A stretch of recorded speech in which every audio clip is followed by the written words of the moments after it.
Oh boy, is this thing live? I think it is. That's what we're here to test out, isn't it? Alrighty. Um,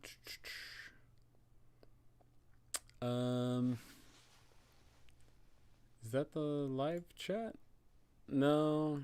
How do I pop out the chat? Pop out chat there. There we go. Makes sense. Copy that. How the frick do I capture that? There we go. Okay. Okay. I think we're Gucci. I think.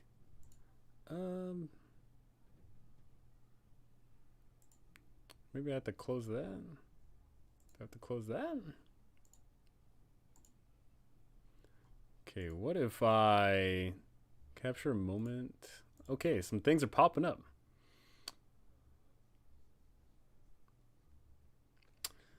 Okay, oh, hey, chat actually works. Huzzah. Hi, David.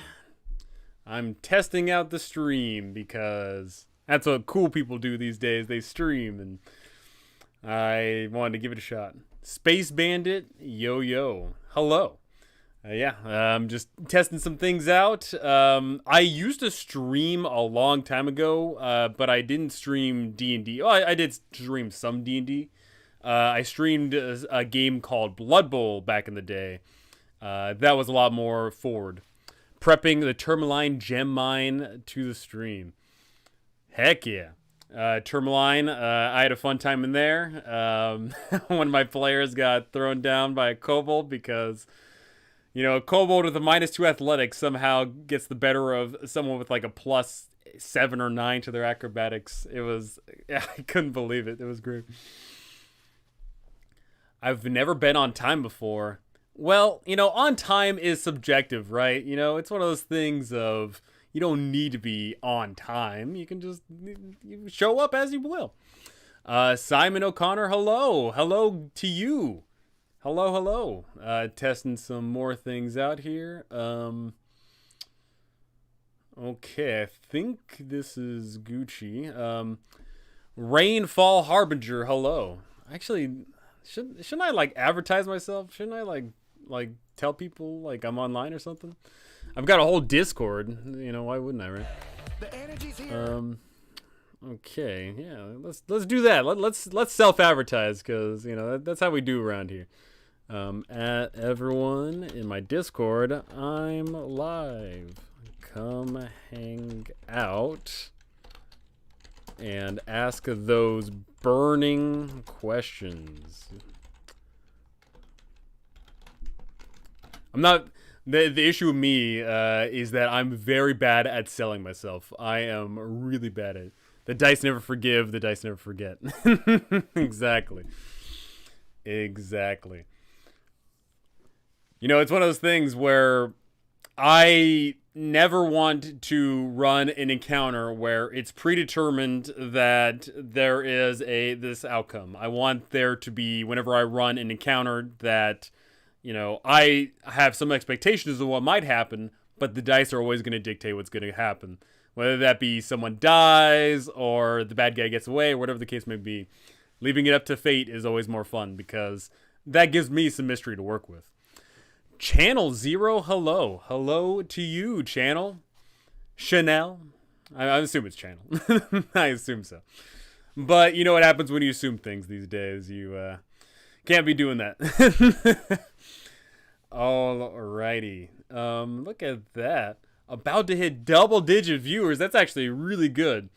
Because the fun thing to note is if you've got, let's say, you know, you've got X number of subs, whenever you do a live stream, you are not expected to get anywhere close to, you know, a respectable percentage of those people.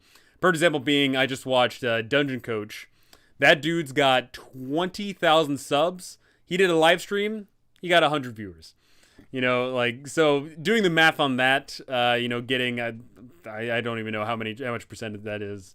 Not very great, but still, you know, it's totally awesome. What are you most excited about Van Richten's guide? Well, I have it right here. I'm going to go ahead and show it off to you guys. What I'm most excited about is the community content that's going to come out for this thing, because the community is going to go hard making monsters, making Domains of Dread, and having a great time of it. Your Curse of Strahd videos have really helped out my campaign recently. That's awesome to hear. That is why I made them, because I wanted to help as many people as I could. And unfortunately, it's hard to, you know, talk one-on-one with so many people, so... You know, doing the videos is a great way to reach out to more people. I'm stoked. I'm hoping my player with the escaped prisoner background comes across the Psy Crystal. That can lead to an absolute clown fiesta of a time. There is a lot of amazing things you can work with that. It's Jilly. Jilly, hello. Actually, Jilly, I was gonna talk to you. I might message. I might message you at some point because I need some art done, and I think you have the art skills that I require. But I'll be getting to that later on. Twisted Tentacle, hey, no fun allowed. Hey, Twisted Tentacle, awesome to see you here. We just put out a video together, for those of you that didn't watch. Twisted Tentacle talked to me about the Fae, and we dived for 30 whole minutes talking about Fae adventures and the adventure that I published to the DMs Guild, or I didn't publish it to the DMs Guild, but it's my adventure that I wrote, and it's on the DMs Guild for your consumption. Absolutely a fun time. Alrighty. Okay. How the heck do I do the thing that I want to do? So... Oh man, it's been so long since I streamed. It's so weird looking. Hell yeah. Yeah, absolutely. I've got some things that I want to do, because I'm releasing, you know, I just mentioned this, what am I most excited about, Van Richten's guide. I myself am making a Domain of Dread. It is a Candyland themed Domain of Dread. I'm already 5,500 words into it. I did like 3,000 words one day. I did 2,000 words the next day. And I'm plugging away. I've still got plenty more to write for it. I'm actually going to have stat blocks in it. But I also need some art, because art sells and art is awesome. So definitely I'm going to be probably talking to you later on about that. Helgamond, Ratbone, hi all. How's it going, Helgamond? Ryan Musket, hello. I'm a big fan of your TOA videos, and I'm DMing a group who will be opening the door next session. What do you think about using Domain of Dread and Chult for post-tomb content? Absolutely. You know, the thing to consider is if you have high-level players, because they're presumably high-level at that point, then you need to challenge them with something. And I absolutely think that, yeah, using a Domain of Dread is definitely a way to say, okay, you're having a terrible time here. Let's see how you do over here. And getting them in a place that's unfamiliar to them, getting them, you know, changing up the biome, because if you've been doing TOA for a while, then they're used to the jungle biome and the ruins biome. But then you go ahead and use a new, you know, place. Maybe it's all about a city. Maybe it's all about, you know, space. Maybe it's all about this and that. So definitely using a Domain of Dread could definitely add a lot of flavor and fun to a pre-existing group. Yo, Space Bandit, Channel 0, that sounds extremely rad. Heck yeah, it does. I'm super stoked for it. I'm writing some more of it. Absolutely having a fun time of it. And I'm planning on putting it on the DMs Guild. The thing to consider is if I put it on the DMs Guild, I want to sell it, right? I want to sell it because I don't want to just give it away for free because I'm working hard on it and I am going to be commissioning art for it. But the thing to consider is if I don't want to sell it for too much because then no one's going to buy it, and then I don't know if it's worth that much. But at the same time, DM's Guild takes 50% of the pay. So I'm thinking of either selling it for $1 or $2. I want to keep it very small. I want to make it so that people aren't crying over the cost, you know. I want to keep it nice and simple. Whenever it comes to money, it's always one of those finicky things. It sucks, having to go into all of that, but it's just the way it is. Alrighty, 12 viewers. Heck yeah, that's freaking badass. I did not think I was gonna get double digits. I truly thought I was gonna get like 3 people. Oh, for sure, yeah. So what the heck can I do with this stream here? Which entity would you recommend people should use as Night Mother for Curse of Strahd campaign? An entity to be used as Night Mother. Well, the Night Mother is a god, or a goddess in this case. So me personally, I don't like giving stat blocks to gods and goddesses, because if you give a stat block to a creature, that means they're limited. Right? They're limited in the scope, they're limited in the scale, and if they got HP, that means they can presumably die. So I personally wouldn't use any entity for Night Mother, but what I think could be cool is I think Night Mother could in fact inhabit a creature and use it as a sort of vessel, as an avatar of herself. And maybe the avatar could be just of a person, and they transform into a loop guru or a werewolf or something similar, something, creepy. I definitely think that could be a ton of fun. Simon, what's your favorite domain of dread? So I've read through the majority of them. I'm going to say, though, just giving a quick little glance, I did like Karakari because it's very involved. Killikari basically has a lot going for it in regards of, oh, hey, there's this terrible world, and also there's these political factions you can somewhat play against each other, or you can choose a side. I really like that aspect of it, because me personally, there's a there is a second edition Domain of Dread, which was Sri Raji.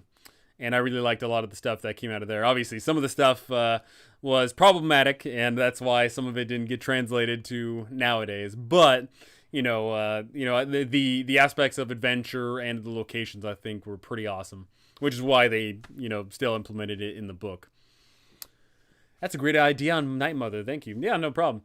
Yeah, I like that aspect of these gods, these entities, these patrons, whatever the case may be, them inhabiting creatures, people, objects, and transforming them. Instead of it being Night Mother taking over someone's body and transforming them into a loop guru, it could be Night Mother inhabits a tree and then it becomes a tree ent, and becomes like a gnarly, twisted thing. I think there's a lot of fun you could do with that. Whew. Something I don't know how many of you guys actually watch all my content, because quite frankly I put out way too much content. It's too various and all that. But if any of you ever watch any of my interviews, if it's like a 30-minute to 2-hour long interview, I'm drinking water like a racehorse. I am sitting there and I'm drinking the whole time. I try to do so when I'm not interrupting or anything, but I just always have to drink. I just need a drink.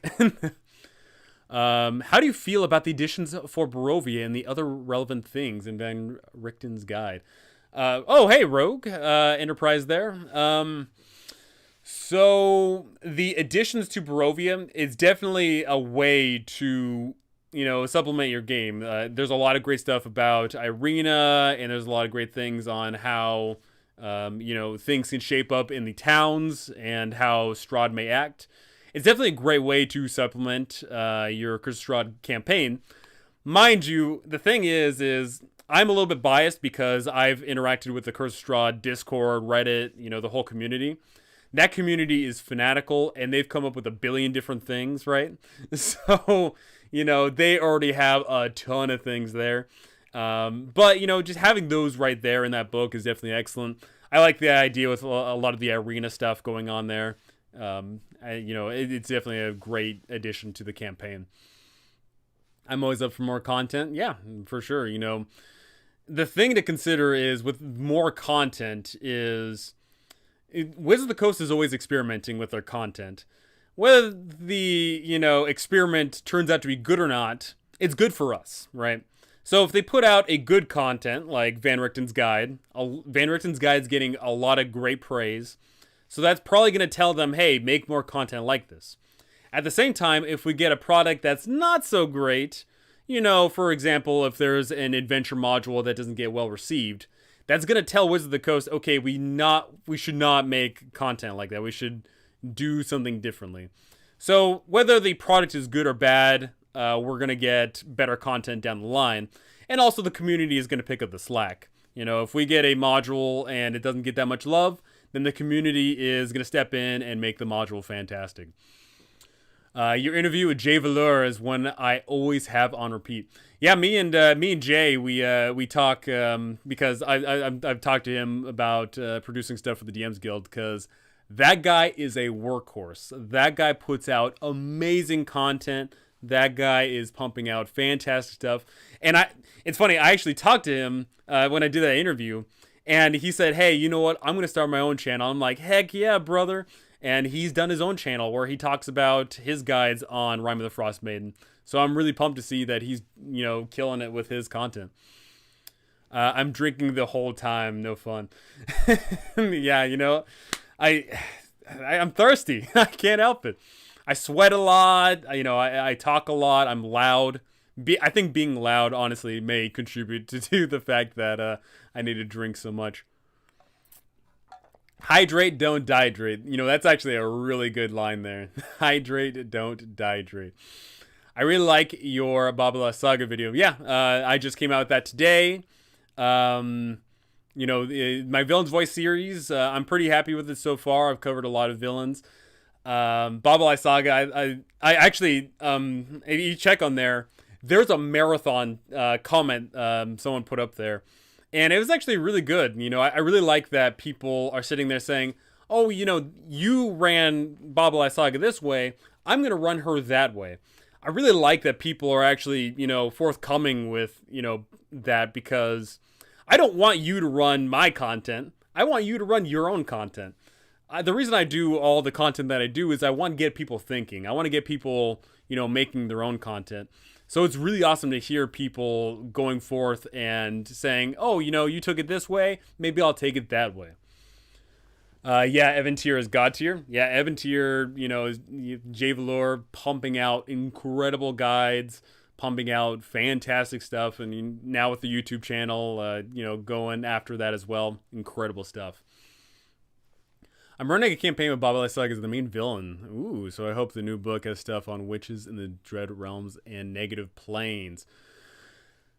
Unfortunately, what I'll go ahead and tell you is that there isn't much in this book here on witches themselves, but there is a bunch of stuff on curses, and I definitely think that curses are easily applicable for witches, whether that be hags themselves or witches. So I definitely very easy transfer over. In regards of negative planes, not much there either, but there is a lot of context on making your own domains of dread, and you can just easily grab any of the dread realms that are in there and use it to your own devices. I wanted to make her a crazy overprotective mother. Yeah, you know, I definitely think there's a lot of fun things you can do with that in regards of having this person who is just after it, you know, who's just, you know, just this overzealous helicopter, you know, parent. Because, you know, some people may deal with helicopter parents in real life, so maybe, maybe that'll hit close to home and be unnerving. Since you have your whole COS playlist, maybe consider dissecting the relevant content in Van Richten's guide and consolidate into a video for Curse of Strahd DMs.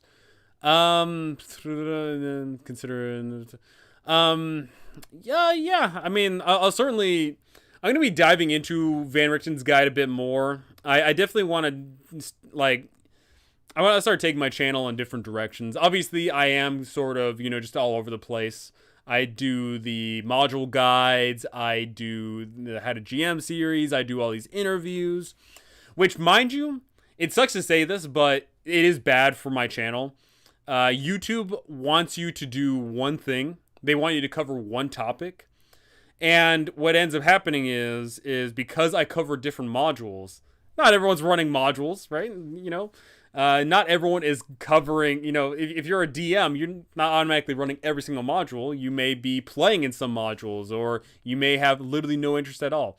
So it's reflected in my views. You can see that, I pumping out the Curse of Strahd content, and it gets decent-ish views. And then I pump out the Candlekeep Mysteries, and it's not getting great views because not everyone's DMing it yet. It's brand new. People are too busy running their other modules, whatever.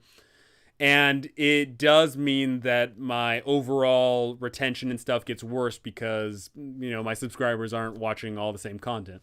Which is fine, it makes sense that if you subscribe to my channel for Curse of Strahd, you're not watching the Rime of the Frostmaiden content.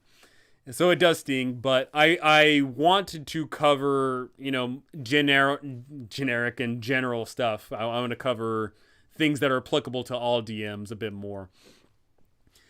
How many times have you run Curse of Strahd? I have ran it twice, and I have played it once. I played it first before I DM'd it. It was really fun. When I played in it, I was a Necromancer, and I told my DM, just so you know, Necromancers are pretty nutty. And then he's like, oh, what's the worst that could happen? And then I showed him, okay, so, at 6th level, I can have 16 skeletons or whatever. And then he's like, whoa. And after that, I have vowed to never allow a Necromancer at any of my tables. And it was really interesting. Everyone else was playing, basically, D&D. They're playing, their individual characters. Me, personally, I was playing Divinity Original Sin. I basically had, an army that I was controlling the whole time. And then I've ran it twice now. An absolute blast of a time. In fact, the second time, I'm still currently DMing it. That campaign is going to wrap up probably in a week or two. And where did you put the third gem? That's the secret, is I basically don't have the third gem's location unless they want it. And me personally, for my last 2 games that I've ran it, the groups haven't cared enough about it.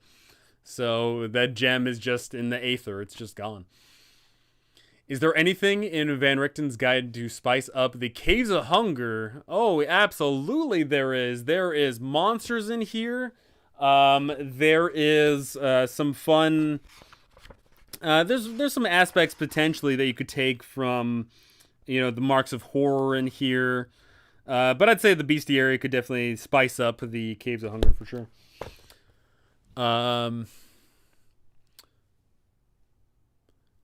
Yeah, the spooky factor. Yeah, in regard to the spooky factor, yeah, definitely I would say one thing to add to the spooky factor is not in Van Richten's Guide to Everything, but in Tasha's Cauldron of Everything.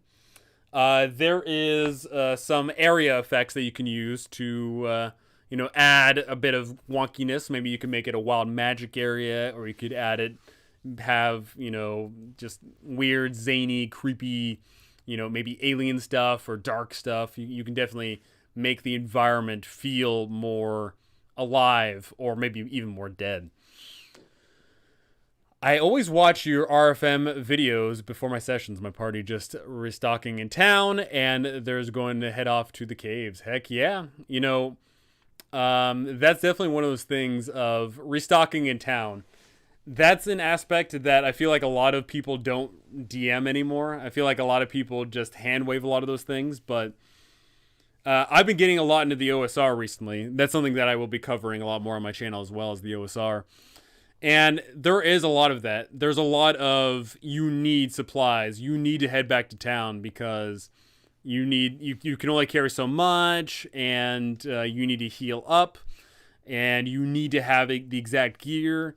In 5e, a lot of people simply hand wave travel because, you get a long rest. What's the bother of getting into an encounter? And, your pockets are limitless. I don't want to go through the tedium of, all that. So I definitely think there's a lost art to go, restocking back in town. So awesome to hear. I should use more cursed themes. Thanks. Can't wait for the Dreadlord custom builds. Yeah, so that's the thing to consider is, with this book, there's 30 different domains of dread. Not a single one of them comes with a stat block. Realistically, I understand why they did it. Basically, every single one of the domains of dread in here, it says, hey, if the Dreadlord has the stat block of a veteran or like a wraith or whatever, they very very like it's literally a single sentence. A lot of people I saw were saddened by that, but the reason for that is because 5e stat blocks are huge. 5e stat blocks are ridiculous, right? So like if you look at a basic, just a very mundane monster, a single mundane monster takes up basically a quarter of a page. It takes up, one whole half of a column. And that's a mundane monster. When it comes to actual special monsters, those regularly take up a full page. So with 30 Domains of Dread in there, if they had gone in there and made 30 different stat blocks, that would be 30 more pages.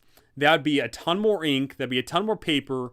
And if they printed, just for a conservative estimate here, if they printed 100,000 of those books, adding 30 more pages to that in the long run is a tremendous deal.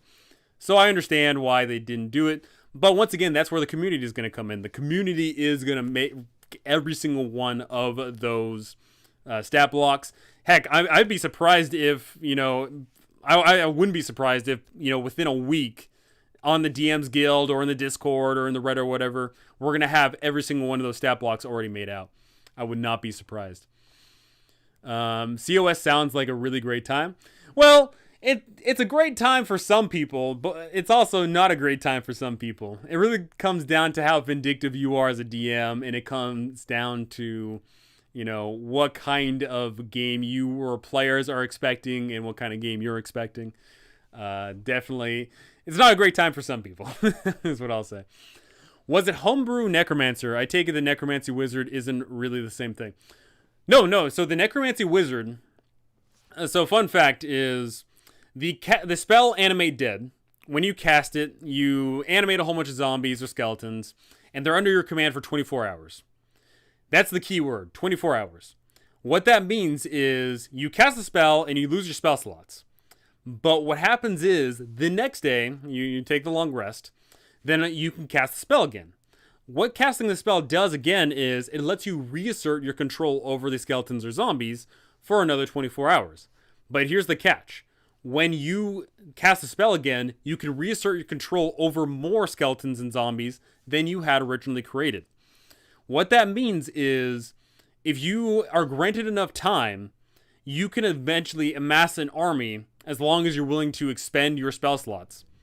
And that's doubly so for the Necromancer, because the Necromancer, whenever they cast a spell, they can assert and raise more undead, which means that you are just going to be popping off, especially once you hit the 7th level.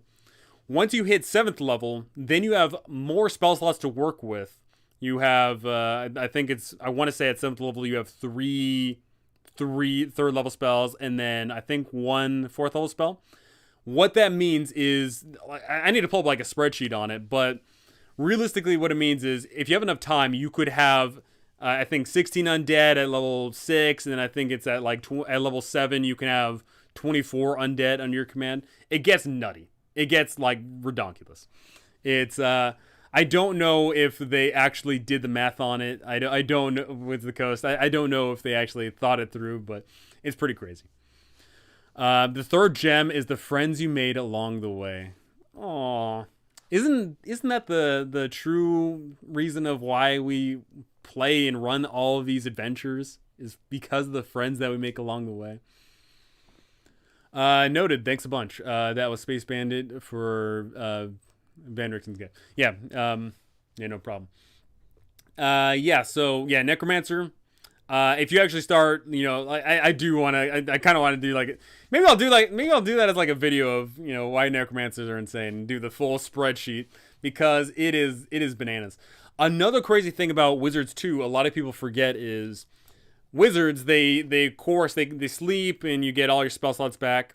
But once per day, you get the short rest of the Arcane Recovery, and that gives you a spell slot back. And that further adds to how many undead you could have potentially under your command. It's crazy. It's redonkulous. Alrighty.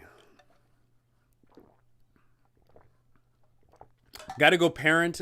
Thanks for taking the cues. No problem. You know, priorities. You know, gotta be a parent. You know, if you got those kids floating around, it's important to you know, be a parent. I have not partaken in that whole you know, getting kids thing yet, and I don't know how soon I'll get around to doing that. But I'm too busy pumping out all these YouTube videos. I can't be pumping out kids. You know, kids. I could only imagine if I had kids. You know, that would just be getting in the way of all these YouTube videos that I'm trying to create. What modules do you plan to cover after the ones you're doing right now? So right now I am finishing up Curse of Strahd. I've got I think maybe 4 or 5 more videos in there. Gonna do the villains voiced. I'm gonna do a video on the wedding, and then I'm gonna do his own special video on Patrina because I think she's incredibly unique. Then I'm finishing up Candlekeep Mysteries because Candlekeep Mysteries is pretty simple. You know, just covering each, you know, individual thing in their own separate 20-30 minute video. I imagine that the Candlekeep Mysteries, I'll probably, once I'm done with the actual individual adventures, I'll maybe do like a, you know, how to incorporate it as one big campaign video. Maybe I'll do a villain's voiced for the campaign. I'll definitely do a villain's voice for Candlekeep Mysteries. So I imagine I'll have a few more in there for Candlekeep Mysteries. And then Waterdeep Dragon Heist, I am near completion as well. I'm like more than halfway done with it. I'm finishing up the seasons, and then I'll get into the nitty gritty of all the layers and stuff. That'll be a fun time. What I'll plan to cover after that, I've got no clue. I'm still working on it. I imagine that it'll probably be at least another month or 2 before I move on to any other modules. So I'll maybe put up another poll to see what people want. I'll definitely, you know, I'll start considering it. I'll start putting that into my mind there. But as of right now, I got no clue. Oh, snap, just woke up. Stream time. Hey, Jamie. Yep, stream time. I'm trying out the streaming thing for today, you know, just to test the waters, you know. I want to try this out, you know, just, you know, it's nice talking to people. It's nice getting live feedback, as it were. Favorite domain. Well, my favorite domain is the one that I'm creating, the Candyland domain. But I assume, of course, you're talking about the one in this book. I'm sort of, yeah, I like Katakari, because of the faction play. And then I also like, I mean, the other one I probably have a contending with is probably not Falcon, Dementlu, because Dementlu is all about having a party and keeping up appearances, and I think there's a lot of fun aspects and components you can have with that. Are you going to do House of Lament? Yeah, I'll probably do that sometime soon. You know, much like how I did the Candlekeep Mysteries, and I just said, hey, who wants to play in it? I may do something about the House of Lament. From what I understand, the House of Lament is unless I really cut the fat on that thing, it's probably going to be more than a single session. If you guys didn't notice when I ran those Candlekeep Mysteries, I'm pretty good at cutting some fat from some adventures. But for that one, I may, you know, just have, you know, say, hey, you know, I'll run like, you know, it'll be a 2-shot or maybe a 3-shot on a certain day, who's available to join, and then I'll run it. But I'll certainly get to, you know, working on potentially putting that out there. Do you plan on covering the adventure in the Ravenloft book? Absolutely, I do. Yeah, absolutely. But as always, I never like covering something I myself don't have any personal experience with, because I feel like that's a bit fake. You know, it's one of those things of, you know, I'm not gonna try and teach you something that I know nothing about. So I'm gonna run the adventure at least one time, and then I'll definitely be like, oh, you know, here's the adventure. Here's some things about it. You know, here's what my players did. I'll definitely do that for sure. How long do you make travel in Curse of Strahd for a party? As long as it needs to be. I typically, so for the different groups that I've ran the adventure for, I've handled travel differently because here's the thing. Here's the rub down. Random encounters are worthless in 5e unless they are not. And what I mean by that is a random encounter in D&D is all about draining resources. It's all about filling in the void. It's all about making travel worthwhile and deadly. So if they are traveling to the next town and it only takes, half a day, then I'm not going to throw a random encounter or 10 at them because, they'll just get boring real quick. But if you make travel long, if you say, it takes 2 whole days to get to the next town, then that definitely spices things up. That definitely makes it so that, it's a dangerous, proposition here. What are we going to do about it? And I like that aspect of Curse of Strahd because he is the ancient, he is the land. You could say for the very beginning of the campaign, it's only a hop, jump, and a skip to the next town. But you could say that over the course of time, it does take longer to get to an area. Or if you want, you could reverse that and say in the beginning, it is dangerous to travel from town to town. But over the course of the campaign, the distance gets shorter and shorter. There's definitely a lot of things you can do with that. It really comes down to the style of adventure that you're trying to run. So in regards of how long do I make travel, I've changed it up for both of the campaigns and during the courses of those campaigns. I feel like random encounters don't have to be competent. Yeah, absolutely not. So when I mentioned random encounters, I was referring to combat encounters, but you're absolutely right. Random encounters do not, and more importantly, should not always be combat. There should be a lot of foot travel, right? They should, if we're just talking about any generic, traveling for any campaign, if you're traveling down the road, at some point you're going to run into other travelers. At some point, as you're traveling down the road, you're going to come across, a wild animal. And guess what? Those wild animals aren't going to randomly just attack the party in the middle of the road all the time, right? It depends on the type of animal. This is another aspect of, 5e that I feel like is missing, is the reaction table. The idea that as soon as you come across a creature, what is their reaction? What do they do? So more often than not, if you come across any sort of entity in the world, more often than not, they're not going to attack you, right? Because, it's just the way the world works. If you come across an intelligent creature, let's say they are, let's say bugbears. Yeah, there's a decent chance that the bugbears are going to attack, but what if they don't? That's why I like having that reaction roll. You have 2d6, you roll, and if you roll for these bugbears, if you roll a 2 through a 7, they attack. But if you roll an 8 or higher, then the bugbears say, hey, we're just travelers. Are you willing to trade? Do you have some information? We have something to sell you. I think there's a lot of nuance to be had with having role play and exploration-based random encounters, not just, okay, you roll up 2d6 orcs, the orcs attack.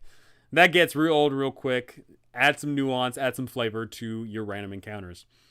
Shit, I need to make a video on that.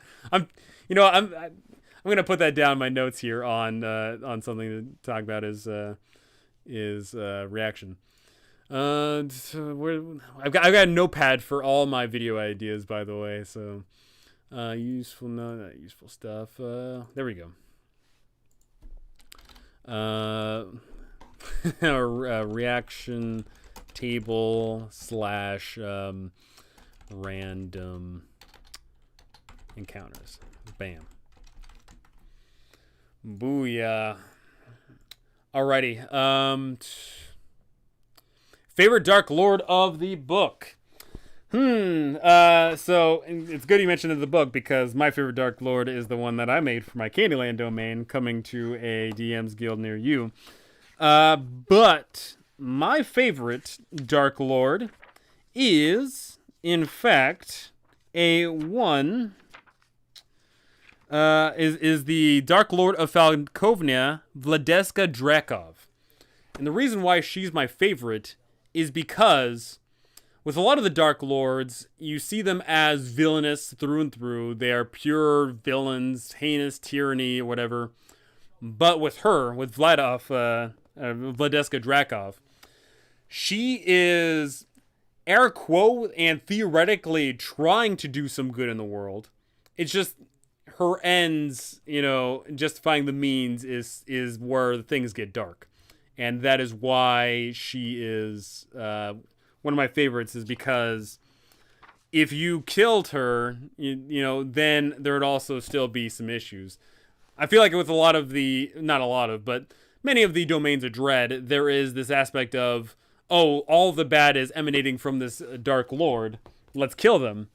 But I think there's a lot of fun nuance you can have if the Dark Lord isn't the only evil in the land.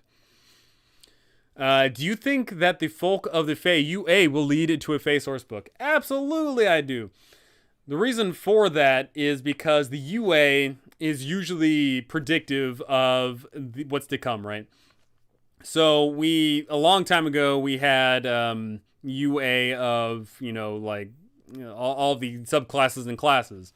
And that basically portended that, we're going to get the Xanathar's Guide. And then eventually, later down the line, we got the Tasha's Guide.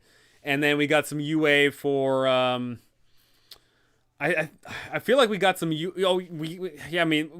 had some UA for basically stuff through one of them being Ghost of Saltmarsh. I remember there's a UA for ship combat, and then eventually the Ghost of Saltmarsh came out.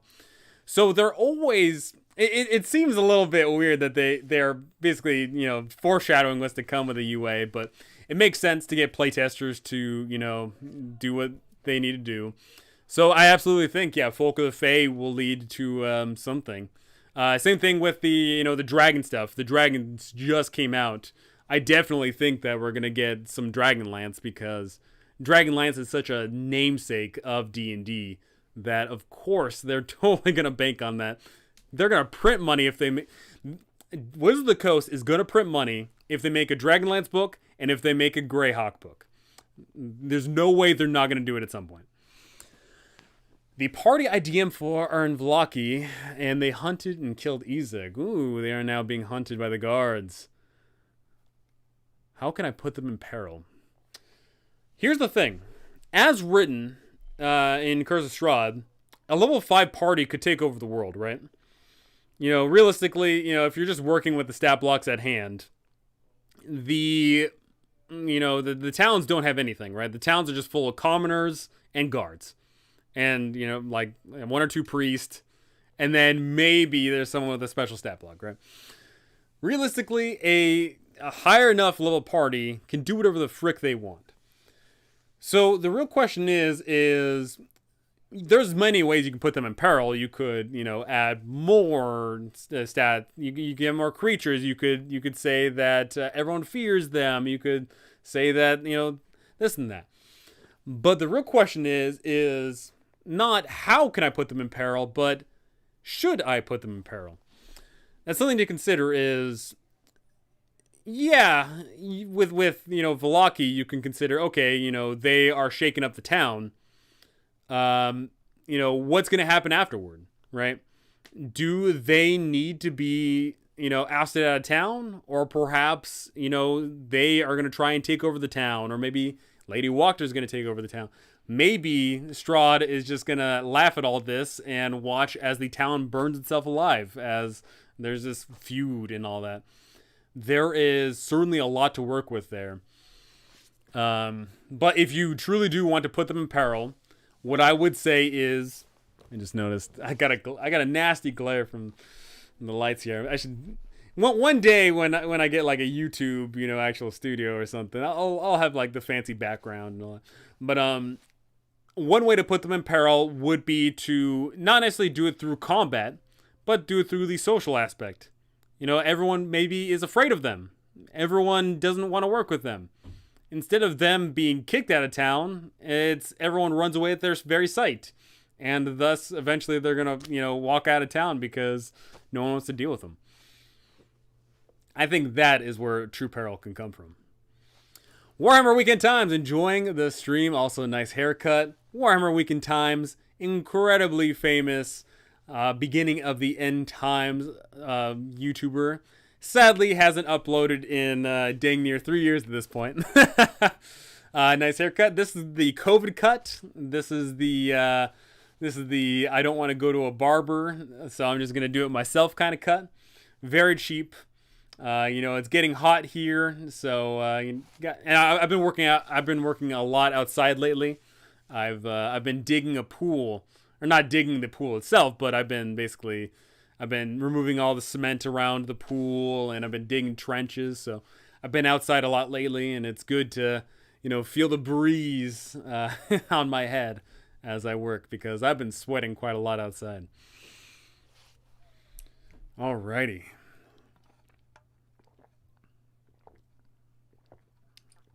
Whew. Alrighty. Awesome stuff. I did not think I was gonna hit 20 viewers. That's incredible. That's incredible. I thought I was gonna get like 2 or 3 at most. So pretty awesome turnout here. Yeah, I imagine at some point I may start streaming some D&D games that I DM. I imagine at some point I may be doing, I might be trying to emulate some other awesome YouTubers. Perfect example being, I would love to emulate good old Sly Flourish, aka the Lazy DM. That guy is an incredible workhorse. He puts out a ton of amazing content. He, on his YouTube channel, he basically puts little snippets of DMing advice and player advice, and he also does some live streams where he preps games. And it's great because while he sits there and slots an hour to prep the game, he ends up spending like 30 to 45 minutes just like talking about some random things, and it's really great to pick his brain during that time. Planescape when? Now! I want Planescape now, Jamie. I want Planescape. I want Planescape. I want Shemeshka. That's really all I want. I want Shemeshka. Sigil is... by the way, for those of you that don't know, in addition to the Domain of Dread that I'm also working on, I'm also hard at work on making not 1, not 2, but 3 Candlekeep Mysteries. And one of them is, in fact, involving Sigil, i.e. Planescape. And it is actually dealing with Shemeshka, who is one of my most favorite NPCs to voice. So Planescape is happening now, for me anyway. But for all of you, and for all of us from Wizards of the Coast, Planescape, I imagine, is probably on their back burner because it's not as... I imagine it's not as beloved as Dragonlance. And there's no way, right? Dragonlance, came out with so many novels, right? So I imagine Planescape is going to come at some point. I imagine at some point we're going to get a nice, awesome book detailing all the wards and all the NPCs and how your players can get there and how they can try and get out. And a whole bunch of fun quests in there. I imagine that'll come, but sadly, not today. Thanks for the reply on the Vlocky post. Appreciate it. No problem. I am here to please. What's your favorite genre of horror? That's the thing, is... when it comes to horror, specifically for those of you that don't know, in this book, it basically details out a whole bunch of different genres of horror. And it does a really good job explaining, like, what are the motifs and how you can implement them. To list here, I'll go down the list here. We have body horror, cosmic horror, dark fantasy, folk horror, ghost stories, gothic horror, disaster horror, occult detective stories, psychological horror, and slasher horror. Out of all those, dark fantasy is just super simple for me. Dark fantasy is just a nice little twist on reality. It's a way to give a bit of fantastical whimsicalness. In fact, the Domain of Dread that I'm working on, I'm sort of building off of dark fantasy, in a sense. Some of those I find I do imagine that a lot of them are hard to pull off in D&D specifically because, let's face it, a 5e D&D character is a superhero, right? You're this awesome person that can do. Think about it this way: a level like 7 character can fall 200 feet from outer space and walk away, right? Like, you're a superhero. So trying to implement some things of horror is definitely harder in D&D. But if you have, it really comes down to not necessarily the characters, but more so the players. You have to have players that are invested in the game. There's some people that aren't gonna, be scared of slasher horror if you describe, this person gets cut up into like 20,000 pieces in front of you. It's like, oh, that's cool. But if you have people that are into it, they're like, oh, that's a ton of fun. Also, what's your favorite of the other domains, the ones with the single paragraph descriptions? So they didn't, it makes sense that they couldn't, fit in every single thing in here. They kind of skimped in on the last ones. A lot of those are dealing with islands, specifically from the Sea of Sorrow, but I think they've reflavored the Sea of Sorrow these days. Oh no, I guess it's just one these days. My personal favorite is the Sea of Sorrows, purely because I like pirates. I like the high seas. I think there's a lot of fun things you can do with that. The Nightmare Lands, I think there's some really creepy stuff you can do with nightmares, because it doesn't matter who you are, unless you're an elf, I guess. If you're an elf, you don't have to worry about nightmares. But for everybody else, you have to sleep at some point. At some point, you're going to crash. You can stay up for days and days, but at some point, you're going to crash. And nightmares infesting your mind are certainly scary things to work with. I love the Lady of Pain. Absolutely. Go back to the old Planescape thing. Lady of Pain is definitely one of those fun motifs you can have in a adventure or just the setting of just having this person that never talks, but you somehow have to obey their word.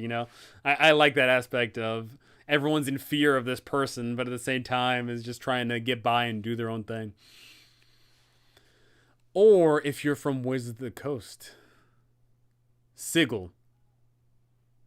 I refuse, Jamie. No Sigil. As much as I love Chris Perkins, I don't even care if Chris Perkins pronounces it Sigil. It's Sigil. I'll make it canon that it's Sigil.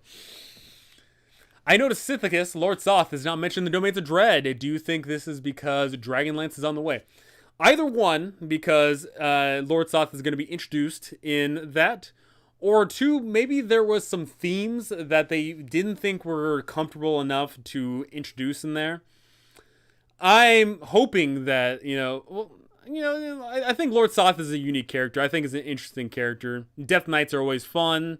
In fact, the art of the Death Knight for all the 5e adventures that are in the Monster Manual and all the Roll20 stuff, that Death Knight, is Lord Soth, right? So, there's clearly, some love for Lord Soth. It's just, we need to get it at some point. And I do think that, yeah, absolutely, I think we could get it in Dragonlance. Also, I need to get some death saves, clothing apparel. Death saves, for those of you that don't know, is from Joe Manganiello. The hunk of the D&D community, the famous movie star that is shedding the light on D&D being cool. He does this own apparel of death saves, and it does a lot of OSR stuff, which is pretty cool. Cosmic horror is the hardest. Hard to do fear of the inescapable or indescribable when your only mode of interaction with it is via description. Yeah, absolutely. Right. So more often than not, we are not sitting there with VR headsets and you can't, show something to people, right? More often than not, we are sitting around a table, or if you're online or whatever, and you have to basically say, okay, here is what's happening. here's what you see, here's what you taste, here's what you smell, all that stuff. And revealing that, describing the indescribable, does remove an aspect of that fear.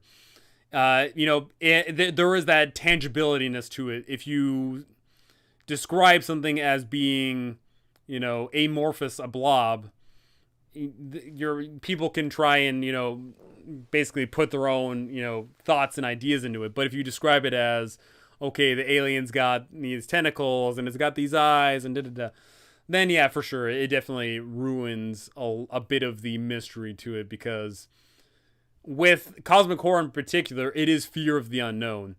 It is turning the corner and not knowing what you're going to expect. But, of course, in D&D, we always get what we expect, because how else are they going to, the DM has to describe what's going on, right? I'm most excited for the cosmic and psychological horror aspects of Van Richtens. Yeah, so in regards of, the cosmic, once again, that does require a lot of player buy-in. You do have to have people that you trust, and you have to say, hey, there's some things that I'm not going to describe. I'm going to say vague things, and whatever you come up with in your own noggin, that's up to you. Psychological, there's definitely a lot of great things you can do with that. Once again, psychological definitely dives into the aspect of you need to have that buy-in. You can have, I've seen it and I've DM'd it, where you can have a fun psychological aspect of something gnawing at the back of people's minds, something just around the corner, something just out of view, something just out of edge, something creeping, something whispering, but never being able to see it, never being able to touch it, never being able to, all that fun stuff. I ran a game of Mothership, a game that I will be covering on the channel. It's a sci-fi game that can definitely have a lot of horror aspect to it, because there's a stress and sanity aspect to it. And when I ran this one adventure, 3 people at the table were like, "Oh man, this is like creepy," and one of them was like, "This is nuts." And then one person was just over there snickering because they're like, "Oh, this is stupid, haha." So you have to have the right people for the job. I'm about to run Curse of Strahd for the first time. I'm a newer DM. Should I force the Taroko reading at all to help the story? Maybe just leave out a few options. What I would say is, you could force it, right? You could have their introduction to the lands of Barovia be through the Vistani. In the Vistani. Oh goodness, I need a drink. And you could have it where the Vistani are, in fact, saying, hey, we're taking you to these lands of Barovia. And, we need you to help us out. Oh, by the way, to help you out, let's go ahead and have this reading for you. You could have it just as simple as that, where it's basically they have no choice in the matter. Or you could have it where the players show up in that first village, and then they meet with some people.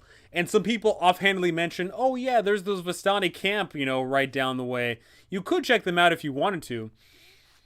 And then you could allow for that autonomy. It really comes down to... So while you being a new DM, I will say Curse of Strahd definitely requires a lot of hand-holding, in the sense that it's not a straight shot, it's not a railroaded campaign, it's a... the book is just willy-nilly, goes wherever.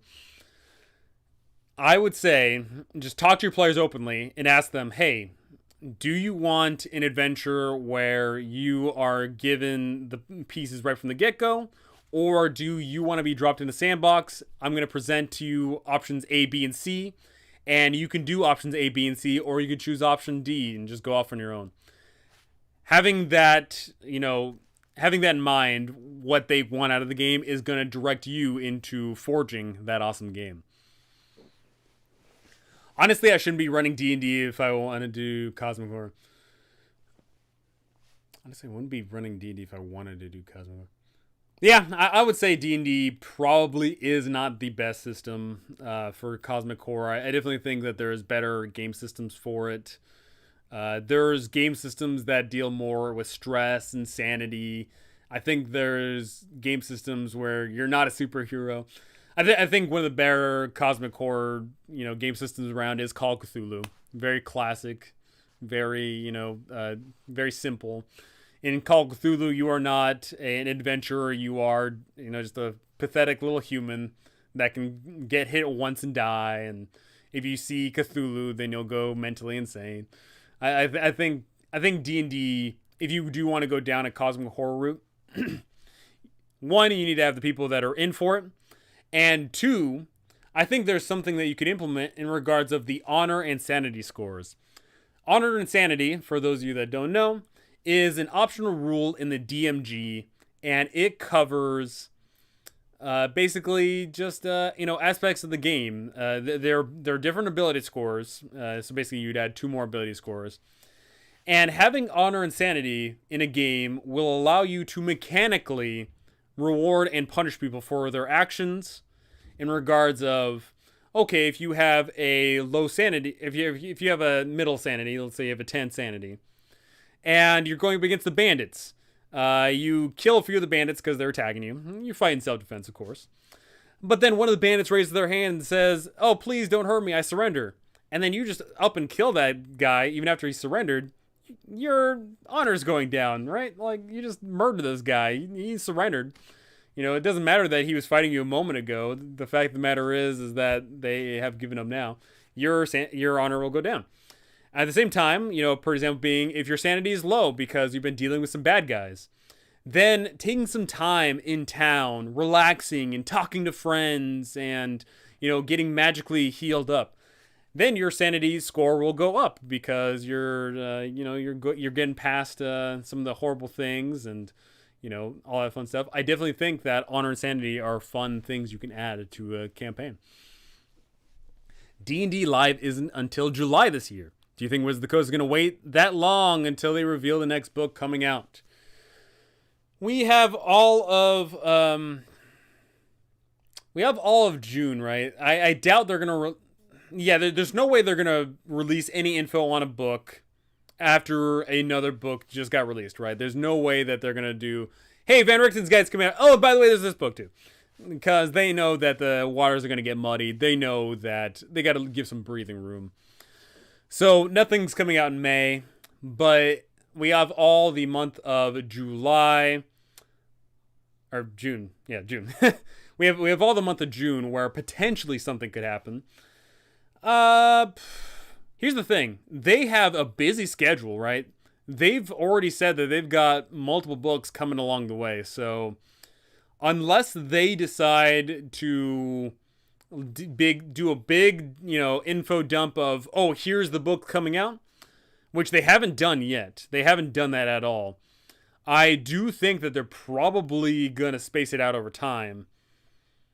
It's weird because they've got so many things in the works, right? They've got several books coming out in regards of D&D books, Wizards of the Coast books. They have the Dragonlance books coming out. There's the D&D movie. There's the D&D TV show. The D&D video game. They got a lot stacked up, and I genuinely, looking back, they typically don't release multiple things at once, but maybe they'll try something new. Maybe they will just say, hey, there's a good old-fashioned D&D Live. Let's go ahead and just throw everything out there and get this hype train rolling. I personally hate hype trains because hype trains ruin everything, but the money talks, right? Hype trains typically get the money rolling, and that's what they care about. So I think it's definitely plausible that we may have to wait till July to get the info, the deets. What are you hoping for the next D&D? What am I hoping for the next D&D book? So I'm trying to think of the release schedule so far. So we've had okay. So we just had. I'm trying to work backwards, right? So we just had Van Richten's Guide. So basically a catch-all DM player supplement. We just had, but very themed. Then we had Tasha's Cauldron of Everything, which is a DM and player supplement. But that one was themed, but wasn't as themed. But that one, Tasha's leaned very heavy on the player and a DM versus Van Richten's Guide only leaned a little bit into the DM and player side of things. And then we had Rime of the Frost Maiden. So what that's telling me is we just had 2-player and or DM supplement, not or, 2 DM and player supplements, and we just had an adventure, which means that's telling me the adventure was the third to last. So that's telling me that the next thing coming out is either going to be an adventure or a campaign setting. If it is a campaign setting, then Dragonlance, because that'll appease all the grognards. And probably won't appease all the grognards. The grognards are never happy. Or we're going to get an adventure, and where that adventure takes us, heck if I know. But I do know that if we are getting adventure, I think it's about time that we stray a little bit from the Sword Coast, because the Sword Coast has been used quite extensively, and apparently it's going to be used in either the book or the movie, or not the book, but the movie and the TV show too. So what am I actually hoping for? I'm hoping for Spelljammer. I want Spelljammer, damn it. I want pirate spaceships. I want pirate Illithid. I want to travel to new planets. I want ship customization. I know for a fact Spelljammer would, get a lot of people hyped. I know that. It's probably not as loved as some of the other settings that came out from the second edition era, but Spelljammer definitely is awesome. They did a Drista short with Benedict Cumberbatch. Yeah, Benedict. That dude already looks like an alien, so it makes sense that they'd cast him as an elf, because elves are supposed to look alien in nature. But all kidding aside, that dude definitely he's got the voice chops. He's done dragons. He's done doctors. He's done he's done fine work, and I certainly hope that we get some more Drist stuff coming out, because that'd be cool. I only ride the hype train. Go public transportation. No hype train. No, hype train ruins everything. The problem with the hype train, right, is if the hype train is a short, little trip. If the hype train is, a quick little jaunt, that's fine. But what ends up happening is hype trains end up lasting they end up trying to last for months and months and months and months and months. And you run out of coal. You run out of steam. Hype trains die. And what ends up happening is the longer a hype train is, the worse the end product is, because it can't live up to the expectations. Per example, the example that's going to be used for the next 10, 20, 30 years maybe is good old-fashioned Cyberpunk. Cyberpunk was the hype, right? Cyberpunk was the game. End product did not deliver as much as everyone wanted it to. So no hype train. No.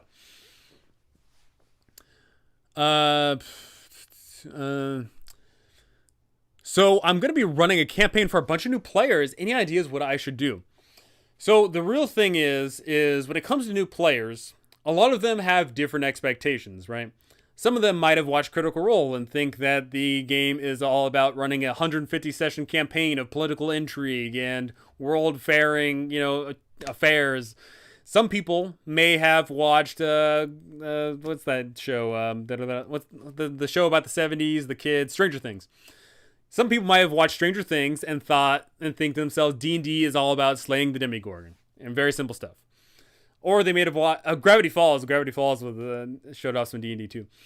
Or they may have no expectations at all whatsoever. So what you need to do is you need to temper those expectations. That is the major thing. Because I could get a whole bunch of new players and I could run my style of gaming. And what's going to end up happening is I'm going to scare away a lot of people, right? You need to talk to them and say, hey, I plan on running this. You could plant your foot in the ground, your flag in the ground, and say, hey, I'm going to run this kind of adventure. It's going to have this, and that. It's going to go for this long. You're going to do these things. Or you could reverse that and say, hey, you guys are new. What do you guys want out of the game? Do you want that high intrigue political campaign that's going to last forever? Or do you want to just go into a dungeon and slay the big bad monster? That right there is definitely what you need to lean in on. You need to... And the thing is, not only you can't just do this on an individual basis. You should ask every person, but at the same time, they are all different human beings and they all want different things. If you have, I assume it's, just a few people, right? If you have a group of people, then you could have, two people say, oh, I want to run the dungeon, kill the monsters. Then you could have one person that says, I want the political intrigue, super duper heavy roleplay. And then you have one person that says, oh, I want, I want to play Harry Potter, right? If no campaign's going to work for them, right? Like if that's what they want out of it. So they need to all come to a consensus together. They all need to say, hey, like, oh, we want this, we want that. And, once they all come together, then you can finally decide what kind of game that you want to run. Spelljammer. Spelljammer. I thought all elves looked like... Well, I mean, they could. And all elves could look like that. I'm thinking of just doing a dungeon crawl complete with goblins for the new players. So what I'll say is never. All right, I shouldn't say never. As my boy J Beebs once said, never say never. I would never recommend telling or running a game of a super duper high political intrigue. I would never want to run a promised campaign of 150 sessions to a bunch of new people. What I would do is I would give them the classic one shot, maybe the classic two shot of giving them the pillars of D&D. Allow them to have the fun role play where you get to bust out the funny silly names and they get to, coerce people into doing things. Have there be the fun exploration of there being traps and overcoming obstacles and making them feel awesome for overcoming those obstacles. And then having that combat where they get into the combat and their actions truly matter. Because unfortunately what I've seen is I've definitely seen a lot of people try and run for new people and they don't run that one shot, right? They run a game where the NPCs are unflinching and unyielding and they can't be coerced. And they don't have any input or say at all in the exploration. And the combat is in a boring, 25 by 25 blank square, and the enemies just run up and attack. Give them a unique experience. In regards of any one particular one shot, I keep like needing to. I got so many things I need to do. I should write, the air quo perfect one shot. I should basically go over, here's a fun one shot to go over. In regards of the actual, any one particular one shot I would recommend to newer players, I can't think of any off the top of my head because I'm totally blanking. But, what the heck? Oh, okay. I just got like a weird message on the Discords there. I can't think of any actual named adventure off the top of my head, but make sure you dive heavy into those three pillars is what I'll say. Make sure, like a dungeon crawl is perfect. Have there be, someone got abducted and you need to go into the dungeon, or something got stolen and you need to go into the dungeon, and then allow there to be, okay, they're willing to pay up this thing, and there's also an NPC that may join them if they try and coerce them. And then on the way to the dungeon, the woods are booby-trapped and they have to circumnavigate. And then they get to the dungeon and then there's some fun aspects to be had in there. Just make sure that they get the full experience of D&D and not the watered-down version. Whew. Another. Okay. Do you think, after Lost Mines of Phandelver, I can have their characters go through Curse of Strahd or other Van Richten content? Absolutely. So, Curse of Strahd is written to be a level 1 to 10 adventure. But the real thing is you can come in at a higher level than level 1. But what I'll say is the intent of Curse of Strahd is when they arrive to the lands of Barovia, it sucks. When they arrive to the lands of Barovia, they are powerless in a sense. They are going up against stronger foes. They are going up against oppressive peoples. And what I'll say is, if your players show up at a higher level, some of those themes may be missing, but that's fine, right? Because they've already been through other adventures, right? They've already done experiences. So if you're okay with removing some of those aspects of, okay, they're not scared of the town guard, or, oh, they can immediately charge off and fight the evil monsters located, on the opposite side of this hill or whatever. That's fine, right? It just comes down to the kind of game and tone and setting that you want. In regards of the Van Richten content, though, absolutely, yeah, there's a ton of potential high-level content to be found in there. And what I really like about a lot of the Van Richten content is there's a lot of those domains of dread where it doesn't matter how high a level you are technically. It comes down to the social aspect. It comes down to the psychological aspect where, in some of the domains of dread, it's all about trying to look fancy. And then another one is all about being a noble in a court. And another one is, oh yeah, every single month there's a tidal wave of undead. What do you do? Those definitely really fit potentially with any level campaign. So I presume if you've done Lost Mines of Phandelver, they're level 5. So yeah, level 5 characters can slot anywhere. That'd be a great video, you making a homebrew one-shot run. Yeah, absolutely. I'm going to put that down in my list as well of things I want to work on, is making the starter one-shot. For sure. My problem I'm finding is I want to make so many videos, right? I want to cover all of these campaign modules in the guide series to help people out. And then I want to do the How to GM series just to touch up on little unique aspects. And then I want to do these interviews with all these awesome people. And then I want to... The list goes on and on. And unfortunately, what I'm finding is I've got all these ideas in my head of what I want to do. And unfortunately, I don't have enough time. Right? There's only so many hours in the day, right? And not only is it just a pain to record these videos, the thing I got to do before I even record is I got to do research and either script, or I got to, just make sure I've read through it all. And then I sit down to record. And then afterward, I have to edit. And then afterward, I have to upload. It's just an absolute time soak of things. It's incredible. Something to note is, if I make a 30-minute video, that was 2 to 3 hours of me doing that, right?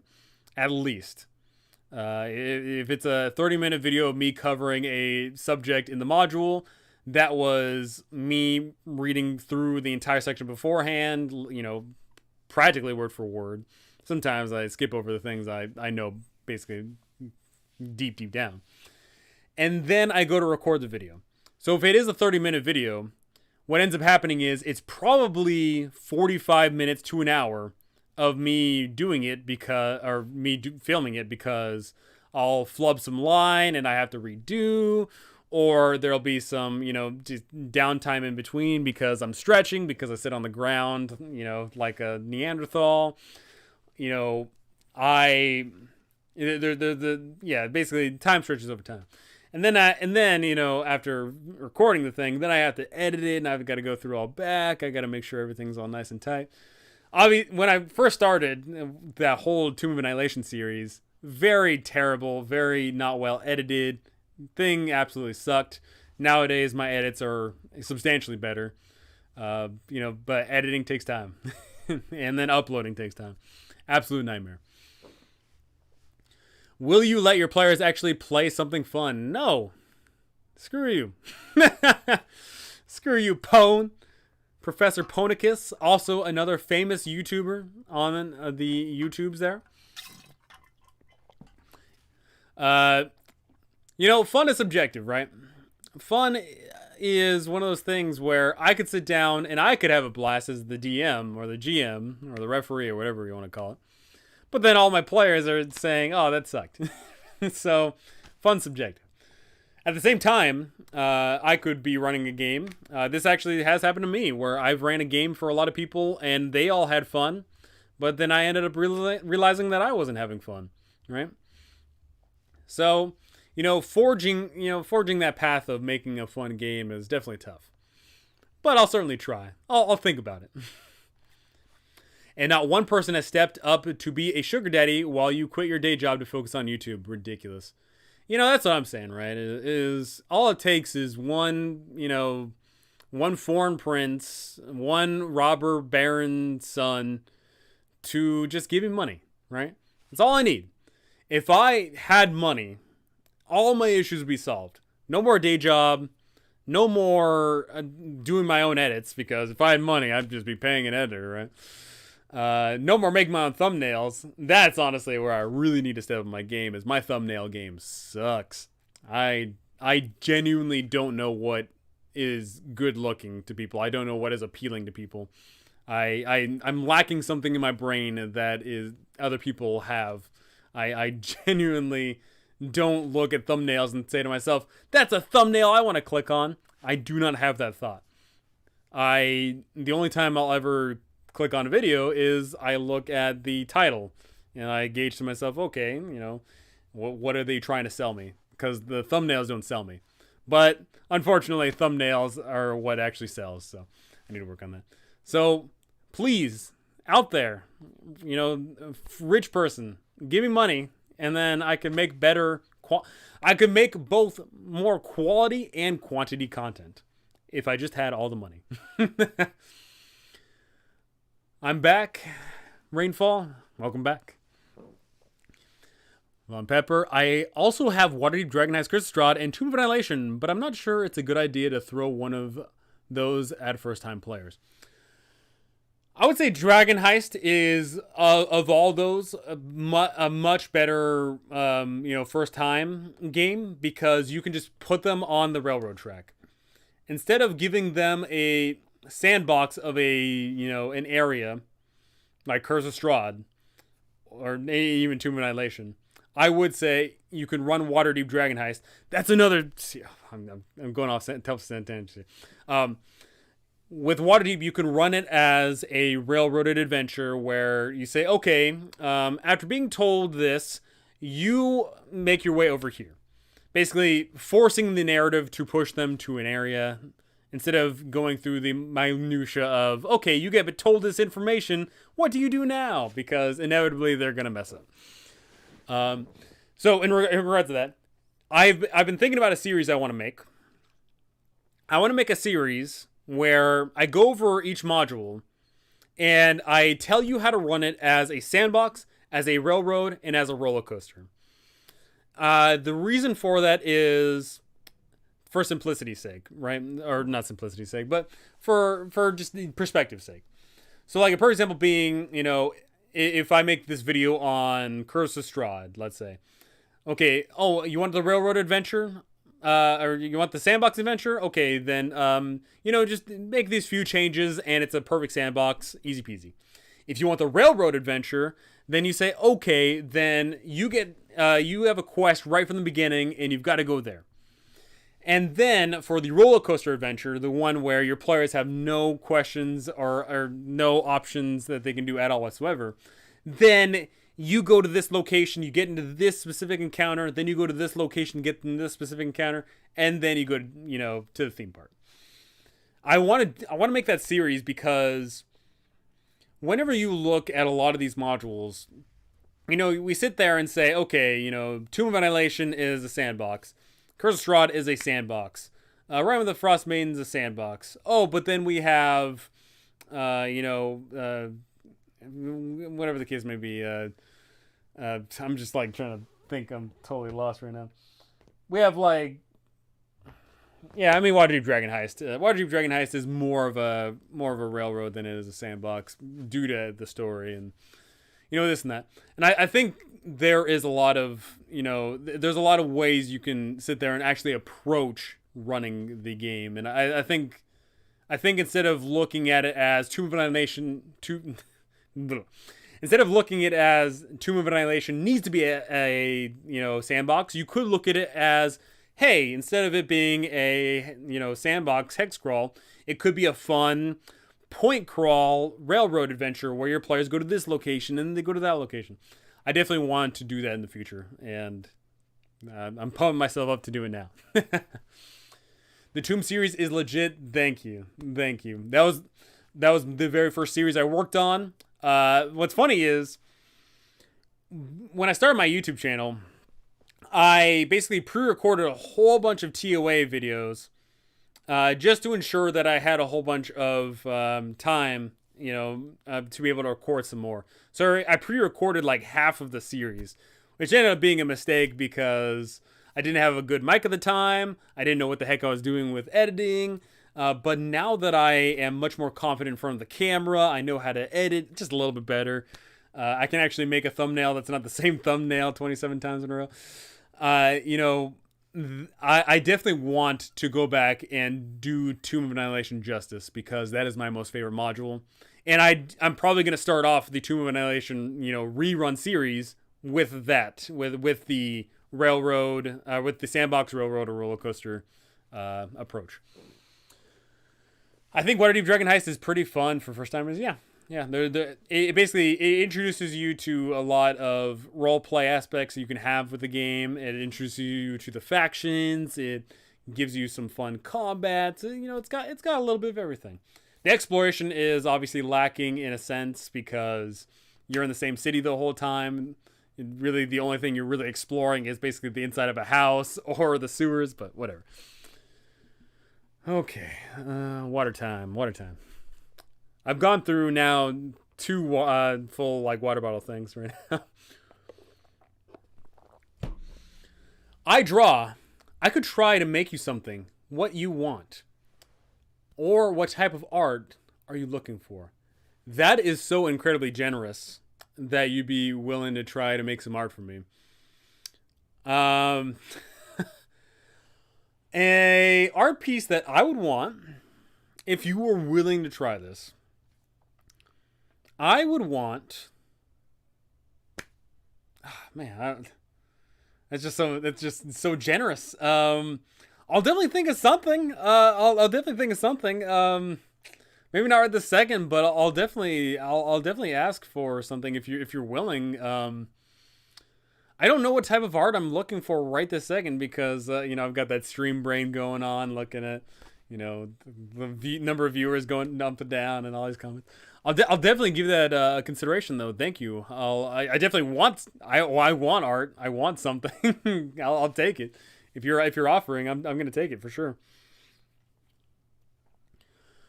Yeah, I'll definitely get back to you on that. Rainfall, thank you.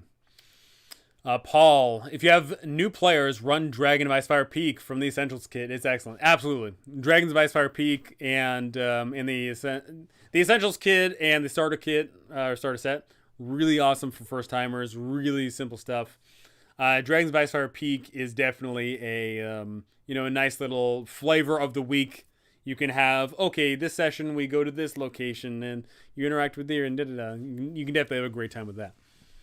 I think referring to a linear adventure as railroad, I feel like railroading is more depriving players of agency. So for some reason, I haven't come out with this video yet, but something I want to talk about is the sandbox, the railroad, and the roller coaster. In a sandbox, you describe to your players, okay, you're in this area. What do you do? And they have free reign. They have free autonomy. They can do whatever the frick they want. And scenarios come up and they can choose to act or they can choose to just, screw off and do whatever the heck they want. Then you have the railroad. The railroad is you lay tracks in front of them. You say, okay, here's the A, the B, and the C railroad junction. You get to decide. Do you want to go here? Do you want to go there? Do you want to go there? You're giving them options, but you're pushing them forward. Versus in a sandbox, they could theoretically just stand around and do nothing all day if they really wanted to. Obviously, hopefully, and not like, physically standing there, but I mean like narratively if they're like just, dicking around and not actually doing anything productive. In the railroad, you are pushing them forward. You're saying, okay, are you going to do this, this, or this? And then once they decide, then you push them forward, and then it happens. With the roller coaster style of adventure, that is the true, they get no agency at all whatsoever. In the roller coaster adventure, that is, you sit down, you shut up, I put the seatbelt on you, and I'm just throwing you through. You go here. Your character touches the door. Your character does this and that. And the only agency that they'll get is in the form of what they actually say to the NPCs and how they'll perform in combat. But other than that, no agency at all. Obviously, we wouldn't want to run a full... I wouldn't say we. There's definitely ways you can run the campaign as a railroad, a roller coaster, or a sandbox. More often than not, we see roller coaster style adventures in one-shots, right? In a one-shot, you can't have a sandbox, right? You just can't. In a one-shot, you are typically saying, okay, you are definitely going here because this is the adventure. Okay, for this adventure to kick off, you open the door. There's no questions about it. You open that door, right? So we see roller coaster style adventures in one-shots, but we typically don't see roller coaster style adventures in a full-blown campaign. But it's been known. I personally haven't ran any roller coaster style adventures, or full-blown campaigns, but I've heard of them being done. It comes down to the kind of players that you have at your table. Are they proactive? Are they reactive? Are they not active at all? If you have players that are not active at all, then you do need to run a game where you push them forward. And it's as simple as that. Whew. I think railroads are fine. I think sometimes players just want an invisible road. Absolutely, right? So, analysis paralysis. See, that's how I mess up all the time in my videos. Analysis paralysis is a huge thing, right? If you give your players a huge sandbox and you say, okay, there's a town over here, town over there, town over there, there's a dragon, you give them like 20, 30 different options, then people are going to be like, oh, what the heck do we do? What's going on? That is a thing. So there is a lot of people that do appreciate being given options, right? Obviously, it sucks if you put the gutters up, at the bowling alley and say, hey, you're going here, right? So more often than not, we like to steer them in a right direction, not shove them in the right direction. And that is what Railroad is for. Railroad has been seen or referred to as a negative connotation recently, but it doesn't need to be. It really doesn't. I'm a new artist, but I have a college experience on Photoshop. I need the street rep. Heck yeah. Like I said, I'll definitely, Rainfall, I'll definitely hit you up for something. I have no idea what right this very second, but I do want something. Damn, Rainfall is stealing my work. Damn, Rainfall is stealing. Don't worry, Jilly. I'll definitely, I know that your character style is definitely something I want, for my thing. I'll hit you up after the stream about it for sure. I got to promote myself. Sorry, mate. Struggling economy, only 15 GP. It'd be like that sometimes. That's the thing is, it's a free market out there. You got to sell yourself. You got competition. We live in this society where you gotta sell yourself out. You gotta do what you gotta do. On Pepper, what do you think about making long rest 6 hours and short rest 10 minutes, but now long rest only give you half your hit dice back instead of a full health reset? I like that, right? So, God dang, another thing I've got to write down here. Oh, hold on a second. Another thing I want to talk about is changing up rest. So, rest is a huge, ridiculously huge mechanic of D&D. Right? The entire narrative of an adventure is structured around your rest. Right? So, if you are running a game where a short rest is 8 hours, long rest is a week, versus if you're running a game where a short rest is 10 minutes and a long rest is 1 hour, you could run the same exact adventure, but the end outcome is extremely different, right? So one thing I want to talk about is changing long rest. So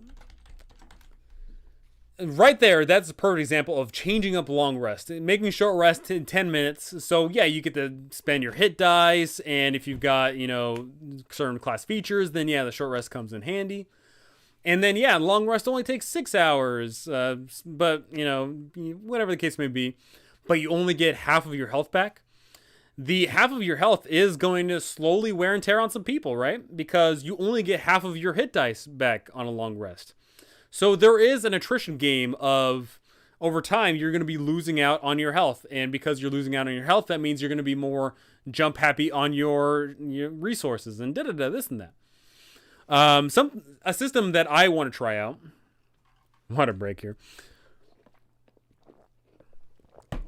A system I want to try out is short rest is still an hour and long rest is 8 hours. But long rests do not give you everything.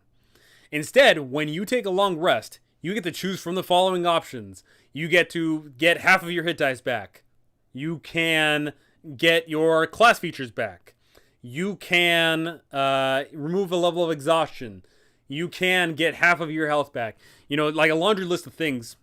And what that'll do is, over the course of an adventure, whenever you sit down to take a long rest, then you can go around to the table and say, okay, fighter, what are you going to do for your long rest? The fighter says, oh, hey, I'm actually really good on HP because I've got my second wind. Screw you all, right? I get my second wind back on a short rest, so I'm doing fine on HP. I want my class resource back. All right, good. Alrighty, wizard, what do you want back?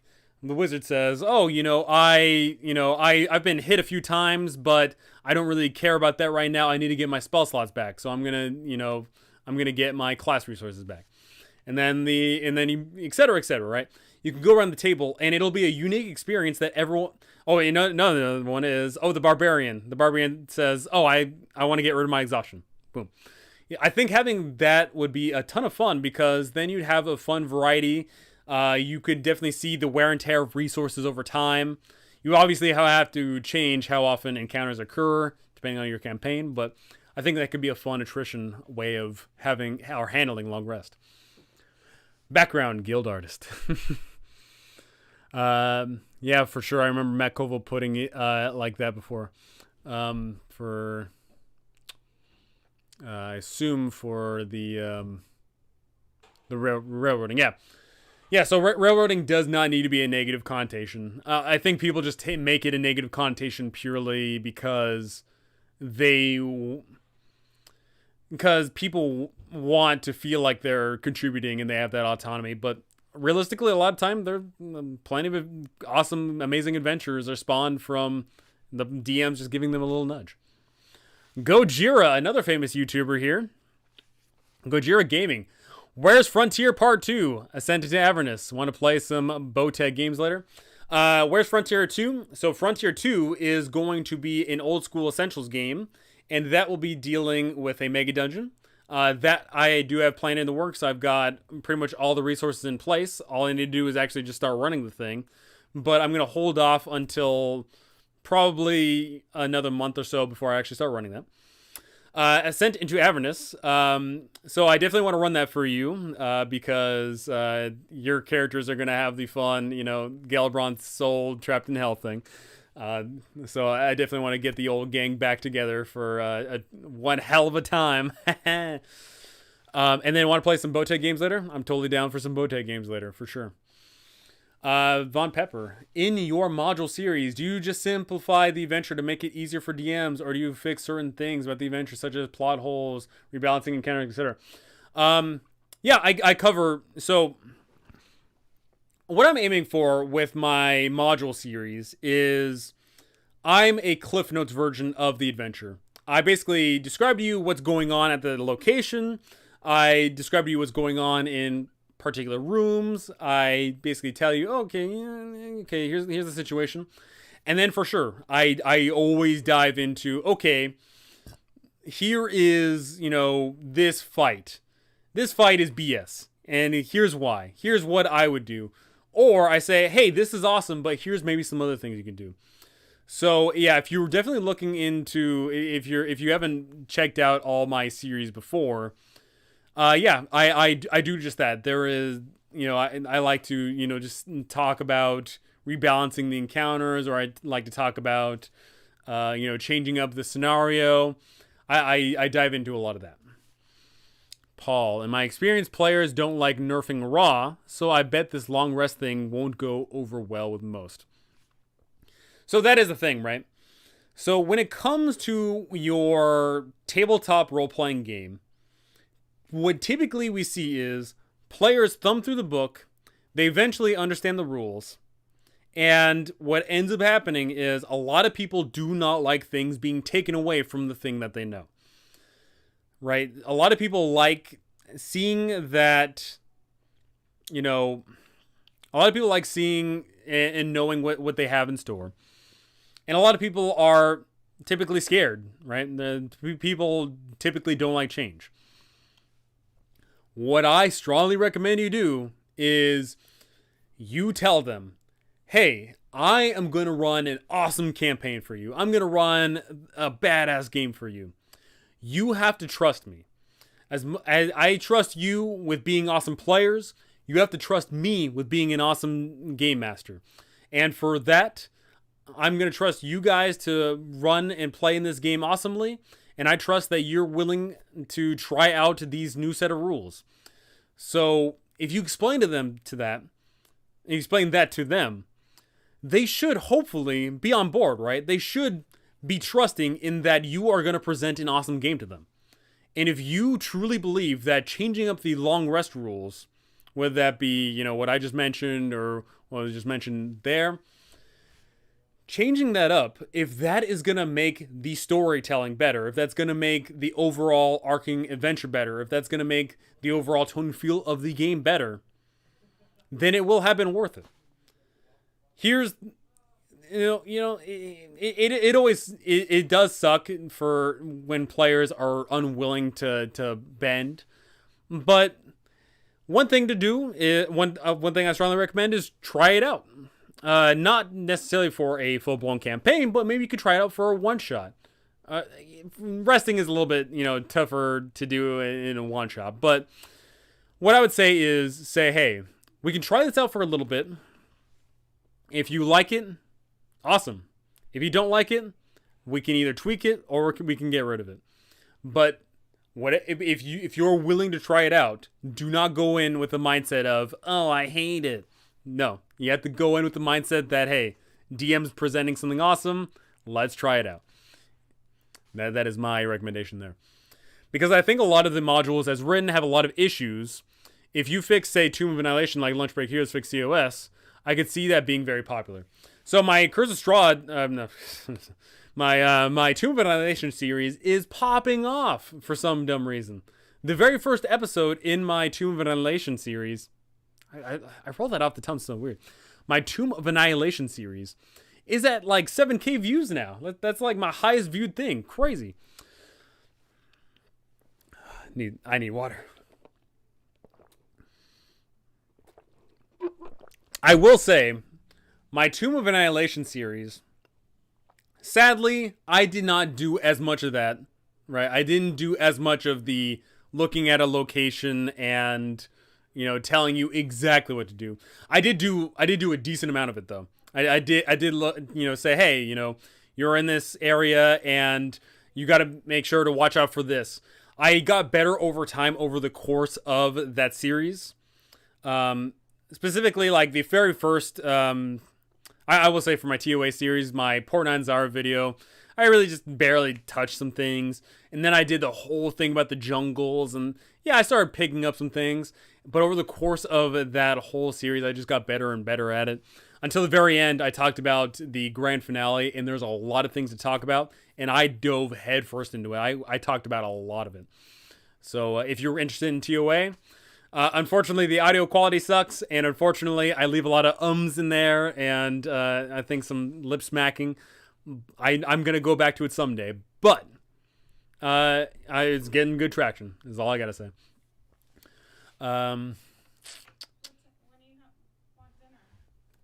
Huh? When do you want dinner? Maybe in like, I mean, when do you want? Well, I brought it here. So, when do you want to eat? Is it something that's gonna like get cold?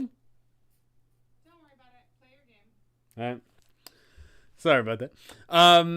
Thanks for the clarification, mate. I'll definitely watch them. Hey, awesome stuff. Thank you. Andrew, I'm first time DM running TOA. Your videos have been extremely helpful. Just wanted so thanks for the content you're putting out. Thank you. TOA is my baby. TOA is my most favorite module of all time. I've ran it now 3 times and I want to run it more. I want to dive, and that's why that was the first thing I covered, is because I was so passionate about it.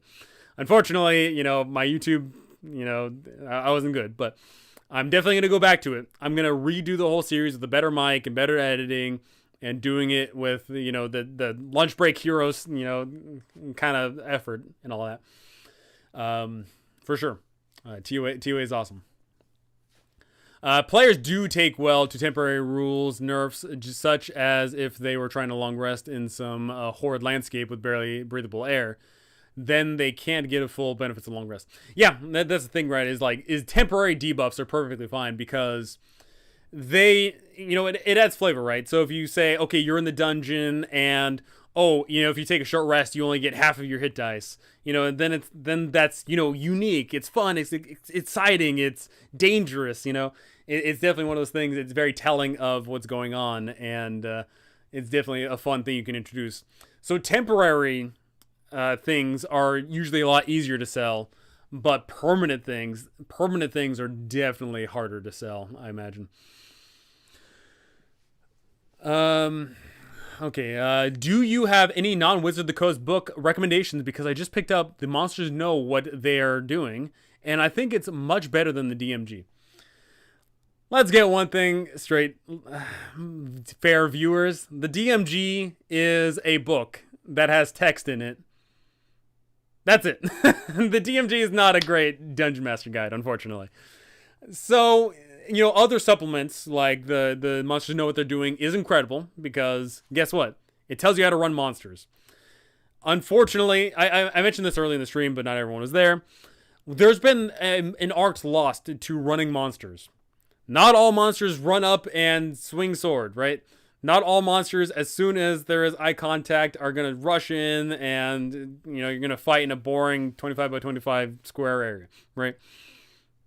Monsters are going to act so differently, and they should be treated differently, and it's not going to be combat all the time. Some monsters are going to run away on sight. Some monsters are going to take a single hit and then run away. Not everything's going to fight to the death. Some monsters are going to parlay with the party, etc., etc. So, one, for everybody, check out Monsters Know What They're Doing. Awesome blogs, awesome stuff. 2, for other book recommendations, I can't recommend enough. Sly Flourish, aka The Lazy DM. The Lazy DM Compendium basically goes over how to run the game. And it goes over, basically, instead of sitting there pulling out your hair like I have, obviously, instead of sitting there pulling out your hair, just, go with it. Have very simple words. Put in certain aspects of the game. Don't go overboard. Make things simple. Make things easy. Make things lazy. Because I promise you, you're going to get a lot more out of a little. And you're going to get a little out of a lot when it comes to prep. I promise you that. So, yeah, definitely check out Lazy Dungeon Master Guide from Sly Flourish. Incredibly awesome stuff. Any other recommendations for books off the top of my head? If you're into bestiaries, Kobold Press putting out the Tome of Beast. Huge bestiary there. CR is a bit wonky, but CR is wonky in Monster Manual anyway, so who really cares? And another book would be for 5e. I can't think of anything off the top of my head, but I'm sure there's hundreds of other things out there. How much do you sell potions for in Curse of Strahd? I don't sell any potions anywhere at all whatsoever. There is no magical items in the lands of Barovia. Nah. The reason for that is because I want Curse of Strahd to feel low fantasy. I want it to feel like everyone they interact with is commoners who don't know how to do things, who can't do things. So, potions out of the realm of conceivability by the people. The only person that may have a potion on them in my campaigns would be the very first shop owner, and that's because he loots a whole bunch of dead bodies, right? So in regards of how much I would sell potions for, at least 10 times the price, and if at all. TOA is great, but I feel like around 1/3 to half of the puzzles need to be tweaked or reworked. So, in regards of that, that comes down to fairness of the game. So, in regards to the puzzles, I don't want to go into any, mind you, with all of this video, I don't want to go into any major spoilers or anything, but in regards of the puzzles, there is a lot of puzzles that say, if you don't do this, or if you do this, you're probably dead. And in 5e, in today's day and age of role-playing, we typically don't like save or dies. We typically don't like killing PCs outright. But the reason why TOA was written the way it is because it is reflecting the days of old, where it was perfectly acceptable to kill PCs all the time. Where, your henchmen, hirelings, retainers, followers died at the drop of a hat, and so did the PCs. Tomb of Annihilation was the combination of Isle of Dread, Dwellers of the Forbidden City, and Tomb of Horrors. And all of those were notorious for having meat grindery aspects to them. So, in regards of if the puzzles need to be reworked, I mean, that comes down to the intent of your game. Obviously, as I mentioned before, in today's day and age, we don't like killing PCs. I personally I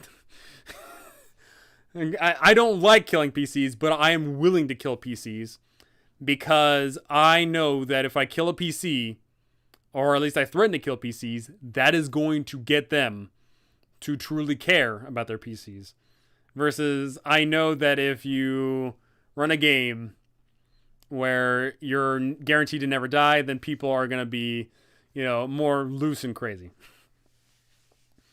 But yeah, for sure. If you don't want, puzzles killing people, and all that fun stuff, then absolutely. There's definitely some things that need to be changed. The reason for that is because no fun allowed. No fun. Absolutely, no fun is allowed here, right? As a friendly reminder, I didn't give myself this name. My players gave me this name. My players universally gave me this name. So, hey, it is what it is. I think making it so wine is necessary to make HP could be fun. Yeah, absolutely. I definitely, yeah, that's actually a really cool idea. Having wine be a necessary resource, and that further, emphasizes the idea that the wine needs to be distributed, but at the same time, everyone needs it, and it's expensive, and this and that. I definitely think that's a really cool idea. The Wizard of Wine potion idea sounds cool. Yeah, absolutely. I agree with few potions, but I still want them to get a chance to gain them. If they put in effort, but I didn't want them to break the game. So what I would say is, instead of them just going to the local store, I would just scatter potions all around the land, much like it is in the campaign, and have that be rewards for adventuring. I've done a video, and this video will be releasing fairly soon here. I did a video with a whole bunch of other YouTube content creators, and we talked about the idea of a magic shop. Do magic shops exist in your campaign? And spoiler alert, my philosophy is I don't like magical shops because, one, I feel like just buying it's rather boring. But 2, having that be a tangible reward in the world, saying, hey, if you go out and explore, you will be rewarded, then that gets them out to explore, and they will be rewarded. So if you tell them, hey, if they go out and explore, and you go and clear out that dungeon, you're going to get some potions. Bam. They really want potions, they're going to go clear it, right? If you have it where the potions are tucked away safe in town, then they may, 1, try and steal it, because you might have some scumbags. And 2, you know, they may do other various things maybe to get the gold. Maybe they don't try to steal the potion, but maybe they, you know, steal the gold, or they start rationing, or they start doing whatever. I like having, you know, potions and, you know, just any other items in you know, just tucked away in the world, and emphasizing the exploration and adventuring aspect. Thanks for answering my question, homie. Gotta go. Thank you, Von Pepper, for stopping by. When the heck did I start? I started at 5 o'clock, so close to 2 hours now. Pretty awesome turnout, I will say. First off, the like to view ratio is through the roof. I didn't even do the classic comment, like, subscribe. I didn't do that, and it's already, the likes are really good, and the comments have been flowing, so that's really awesome from you guys. Really awesome stuff here. So thank you all. Fun fact, actually, it's my birthday. I made a potion shop. Yeah, so I will say, if you make a potion shop, you're gonna have some scumbags that try and steal. That's all I gotta say. But yeah, fun fact, it is my birthday. I totally, my girlfriend, you know, she totally abandoned me because she had to work, and then everyone was gone for the day, and I was just outside doing physical labor, and I'd planned this live stream, and then, you know, it totally dawned on me, oh yeah, it's my birthday. Happy birthday, thank you. I'm not liking my birthday. I'm not liking this getting old nonsense. It's not fun. But thank you all. But yeah, so it turns out apparently I've got some food waiting for me, but I'll stay on for a few more minutes. I'll leave in I'll give it another 10 more minutes or so. If anybody's got any burning questions or anything, happy birthday. Thank you. Thank you, Andrew, Rainfall, and Twisted Tentacle. Thank you all. Whew. Man, I've gone now through so much water during the stream. Apparently, now I know if I'm gonna do a live stream where I'm just talking to myself, I'm gonna have to bring the water, because when I do those like 2-hour streams, when I do those 2-hour recordings with people, one, there may be like a break in between, or 2, I get them to talk, and then I can do that. But talking to myself is kind of annoying. Not annoying, but, you know, kind of annoying on the throat and drinking aspect. Maybe if the potion shop just got its inventories from dead corpses because the actual keeper can't make any. Yeah, that's just something I mentioned, right, is I like the idea of a low fantasy setting where, you know, nobody can make anything. Like, the technology is lost, the science isn't there. But, hey, you know, because it's the Lines of Barovia, people just get swept up in the mist. Eventually they die. And then their goodies get taken. Oh, this person brought in a potion. Oh, this person, you know, dropped this sword or whatever. I like that idea of, like, you know, there's just this hodgepodge collection of crap that has been taken from all these previous dead adventures. And I really like that as well, because that really gives you the emphasis of, oh man, we're like using all these dead people's, you know, gear. What's going to make us any different? And then eventually, if they do overcome those trials and tribulations, that's going to make them feel that much more awesome.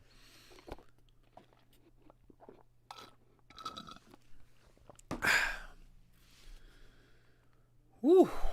Goodness gracious. Alrighty. Some messages on Discord. So funny thing is, I talked to a bunch of other YouTubers, and the overwhelming majority of those YouTubers are saying don't do YouTube shorts. The YouTube shorts ruin your algorithm. The YouTube shorts aren't worth the investment. They don't get enough views. They don't get enough subs. They're not getting any monetization or little monetization. And for the majority of them, they actually have the analytics to show it. Where basically, in fact, one of my buddies, his analytics actually got worse because he did those shorts. He was doing perfectly consistent with views and was getting better and better. But then he does a string of shorts, and now his videos are actually doing worse than before. And so the shorts thing is really interesting because YouTube was hammering us to make these shorts. And then it turns out if everybody makes the shorts, then it's bad. YouTube is really finicky in that regard. I think if YouTube wants to compete with Instagram and TikTok and whatever the frick else, I think they need to come out with just a huge variety of different systems instead of trickling in with one at a time and then basically forcing everyone to do it. And then once everyone does it, it's ruined for everyone. YouTube's weird. But I will say, for the majority of the people that I interact with saying that the YouTube shorts have basically sucked, one of my buddies, Steely Sam, who I've collabed with before in the past and hope to collab with again, these shorts have actually been helping him out. He's been getting a good amount of views and good amount of subs recently because of them. So obviously, YouTube features are not all created equal.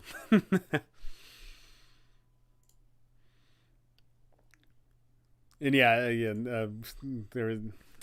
I could also overprice them. Yeah, that's the thing is, so Curse of Strahd, as written, your players get a ton of loot.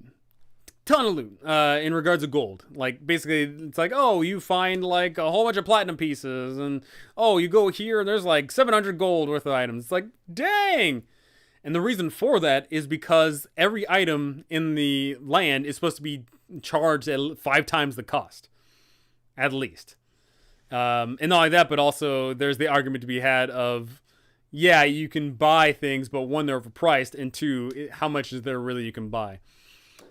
So that's the reason why in Curse of Strahd there is just a bejesus ton of loot.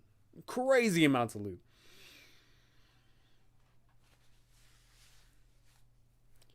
Whew. Goodness gracious. Yeah, I need to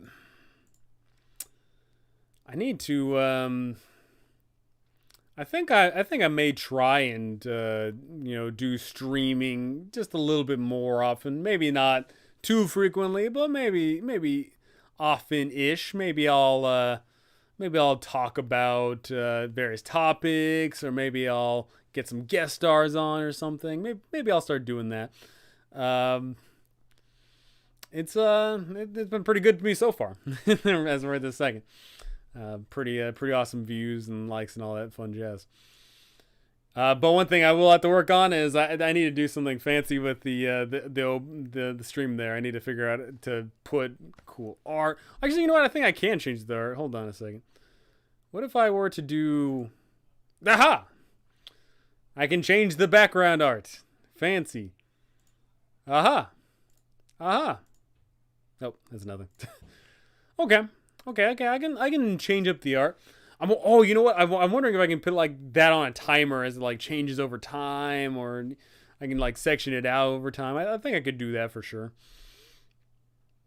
You know, I need to learn from the best. I need to watch other people.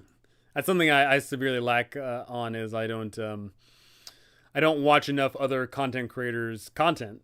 There's aspects of their content I need to steal, and I've unfortunately just been trying to do my own thing, and it's been good. But I mean, imagine if I steal from the awesome content creators, maybe I'll be doing that much better.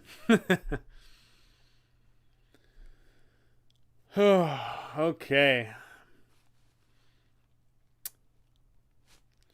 As I run out of water here, I think that's going to do it for how long have been streaming for. At this point now, 2 hours and 4 minutes. So I think I'll probably start calling it there. It was really awesome talking to a bunch of people about their burning questions, talking about Van Richten's Guide to Ravenloft, an excellent book. I strongly do recommend it if you are into It's just a small little smattering of different ideas and topics to talk about. I really like the Domains of Dread. I like the little curses. There's actually a really fun section there on creating level 0 adventures, and it's basically supposed to replicate the OSR, but without diving too headlong into it. So I like a lot of it. I pretty much like the whole product, really. Really awesome stuff. It's not for everyone, though. It is not for newer DMs that don't know how to create their own adventures. It's not for people that basically want a adventure module as it is not an adventure module. It's not a DM, it's not a how to DM book, but it is a pretty fantastic book. It does what it does well. It knocks it out of the park, and I think that if there's enough good press behind it, if everyone's ranting and raving about it, I think we're going to get products similar to the quality of this, which is a good thing. Alrighty, that's going to do it for me. Thank you all for watching. Thank you all for listening. Thank you to my amazing patrons. My patrons are helping keep the lights on here. The lights that glare that book there. So absolutely awesome stuff. Thank you. Thank you all so very much. It was an absolute delight talking and answering questions, and I want to do some more of this if I can get the opportunity to do so. Thank you all for watching. Thank you all for listening. I cannot wait to see you all in the next one. See ya.